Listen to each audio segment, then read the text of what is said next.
Hello students, so our today's topic will be regarding the biology portion of mock test that was held on 9th of March 2025. It has been a week since we are discussing this mock test and soon we will be discussing with new portions of new mock test that is going to held tomorrow inshallah.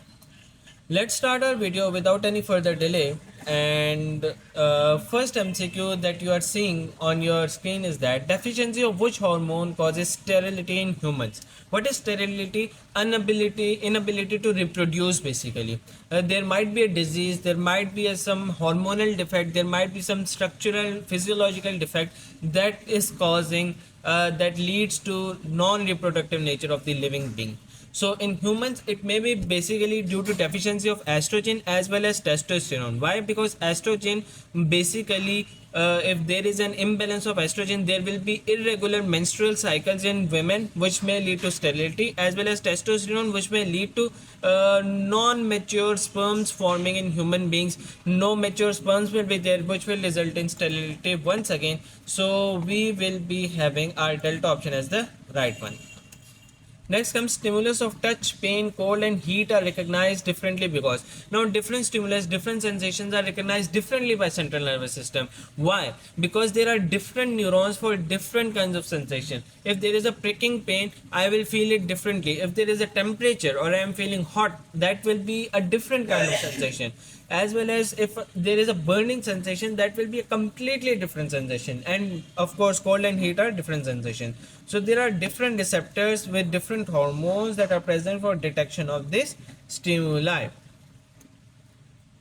Active thyroxine is called. Now basically thyroxine is T4. Thyroxine is T4. It is converted into its active form, that is triiodothyroxine, that is T3.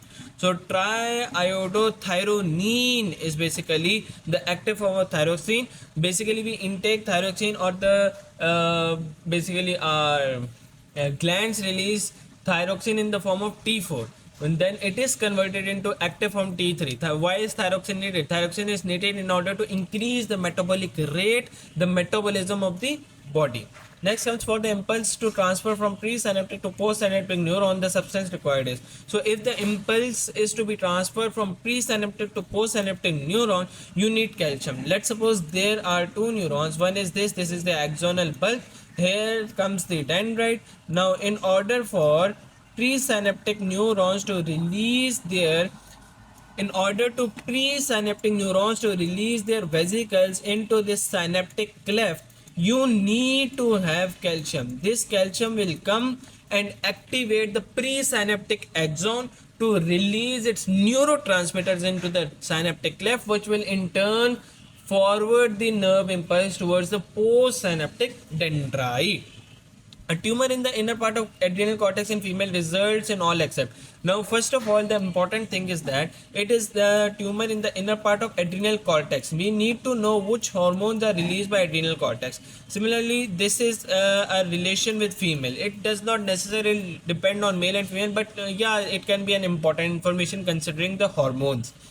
Adrenal cortex basically releases hormones such as androgens, and it basically releases androgens, which is basically improving the male characteristics. It is released more in males, and it does basically it is analogous to testosterone. It increases the hairs, and it basically gives the male characteristic to a human being. So sterility, no, there will be no sterility because androgen has no connection with sterility. Tumor, what is a tumor? Tumor is a cancer, overgrowth of adrenal cortex. Overgrowth of adrenal cortex will lead to increased production of that hormone. So increased production of androgens will lead to male like characters in female, over androgen production of course, and high steroid level in blood. So basically these all hormones of adrenal cortex are steroid in nature, okay, like cortisol, etc. Bundle of axons or dendrites bounded by connective tissue inside central nervous system is. So basically the axons or the dendrites that are bounded by connective tissue inside the central nervous system are known as nuclei. Nuclei? Yeah, nuclei. Sorry, tracks.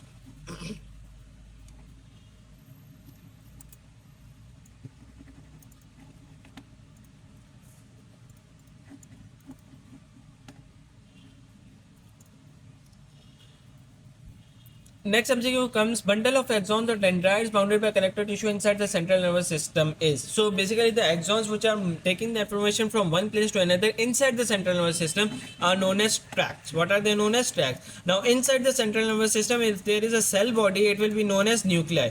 Same cell body outside in the periphery will be known as ganglia. It will be known as ganglia. And nerves are basically, you know, the nerve fibers like axons and dendrites, etc. After depolarization of postsynaptic neurolemma, neurotransmitters are mostly.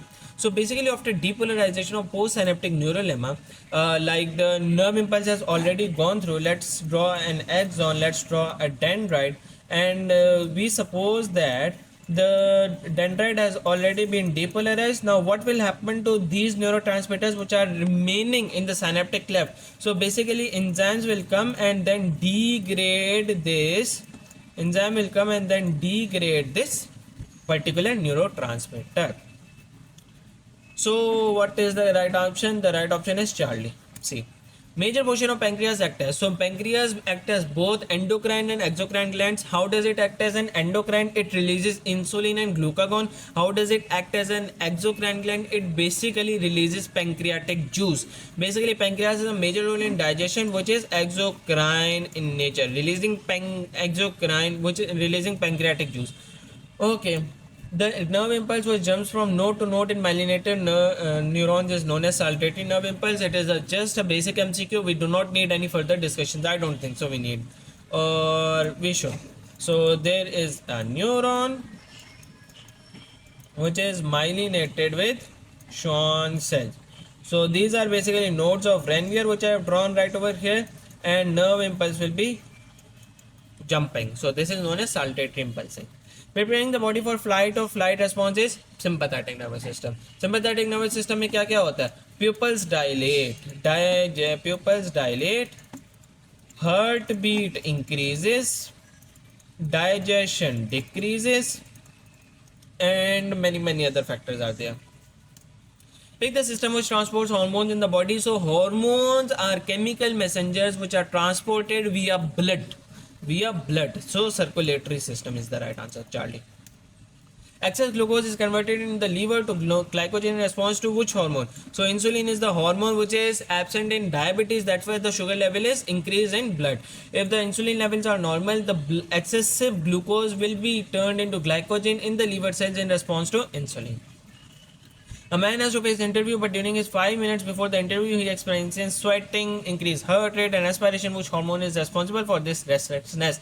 So basically, there is a sympathetic nervous system hormone responsible for this, because his heartbeat is increasing and he is facing some fight or flight situation in which he has just to go into the interview and do something, right? So it cannot be adrenocorticotropic hormone. It basically influences the adrenal cortex to release cortisol hormones, which is involved in just maintaining the stress levels of the human body. Insulin and glucagon are basically referred to maintain the glycogen and glucose levels in the body. Epinephrine and norepinephrine are basically emergency hormones. Aldosterone is basically involved in salt retention from the body. Which of the following neurotransmitters function both in neurotransmitter and hormones decreasing our perception of pain? So there is a neurotransmitter which acts as both a neurotransmitter as well as a hormone, and this hormone functions to reduce the level of pain in our body. So basically endorphin is one hormone as well as neurotransmitter which decreases the level of pain, as well as it is a neurotransmitter released by the cells of brain. So endorphins is the right answer. Full name beta endorphins. What results in the production of large quantities of urine and great thirst? So basically, if you are having excessive urine and excessive thirst, you are drinking water and the urine comes out. So there must be a problem with ADH, antidiuretic hormone. What is the function of ADH, or vasopressin is the second name? Both ADH and vasopressin are involved in recapturing the water, reabsorption of water from the kidney. If the water is not being reabsorbed into the bloodstream, the water will be lost in the form of urine and you will have no water in your body. If your body lacks water, then you will feel the thirst. and of course you will have a greater urine too. So lack of ADH is the right answer. Oxytocin is basically nothing related. Aldosterone basically involves in stall retention and or over secretion. It's or not over secretion. So this is also wrong. Which body function is controlled through positive feedback mechanism? So labor contractions via oxytocin during childbirth is a positive feedback mechanism. Insulin, once the glycogen levels or glucose levels are normal, the insulin will be stopped. Body temperature 37 पे ऊपर रुक जाएगी. Thyroxine release will also stop at certain point when the metabolism is normal. This was the end of today's discussion. The very discussion included the biology portion of the mock test that was held on 9th of March 2025. That is Sunday. We have our free of cost mock test every Sunday. If you want to join these free of cost mock test sessions, I will give a WhatsApp group link in my description box. Also, if you have any queries, any confusions, any questions related to this discussion, you may ask me in the comment section below. I have given you my WhatsApp number. If you want any other queries, if you have any other questions, you can ask me directly or DM me directly. Also, don't forget to subscribe our YouTube channel. We hope you enjoyed our video. Allah Hafiz till our next lecture. Thank you.